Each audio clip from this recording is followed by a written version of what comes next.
Bienvenue à la formation de mise à niveau, conçue pour aider les évaluateurs EFQM actuels à comprendre les mises à jour apportées au modèle d'excellence EFQM 2013 et comment appliquer ces changements lors de l'évaluation des organisations. Nous avons divisé la présentation des mises à jour en 3 sections autour des 3 composantes du modèle d'excellence EFQM. Nous n'allons pas vous présenter le modèle page par page.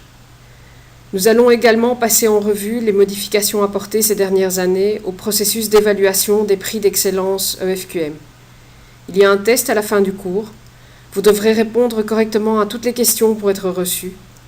Vous pouvez bien sûr vous référer à la brochure du modèle 2013 durant ce test. Toutes les informations dont vous avez besoin pour être reçu y sont présentes. En 2009, le conseil d'administration de l'EFQM a convenu que le modèle devrait être révisé tous les 3 ans pour s'assurer qu'il continue de refléter la réalité du monde dans lequel nous travaillons.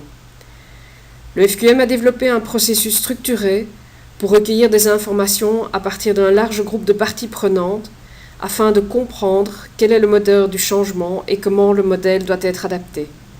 Depuis le lancement de la version 2010 du modèle, nous avons recueilli les réactions de centaines de personnes, dont certaines utilisent actuellement le modèle et d'autres non.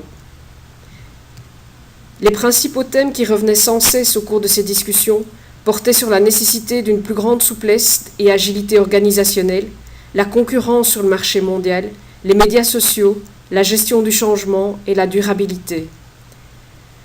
Le groupe de travail a rassemblé ces apports et les a intégrés dans la dernière version du modèle d'excellence EFQM. Certains de ces changements sont visibles dans les concepts fondamentaux révisés, d'autres sont intégrés dans les critères. Le groupe de travail a également reçu des commentaires à propos du langage utilisé dans le modèle. Il devrait être simplifié pour le rendre plus accessible aux personnes nouvelles dans le modèle et le management. Nous avons pris ces commentaires en compte. Le test ultime est évidemment de savoir si vous pensez que nous avons réussi à atteindre cet objectif. Vous pouvez maintenant suivre le module 1.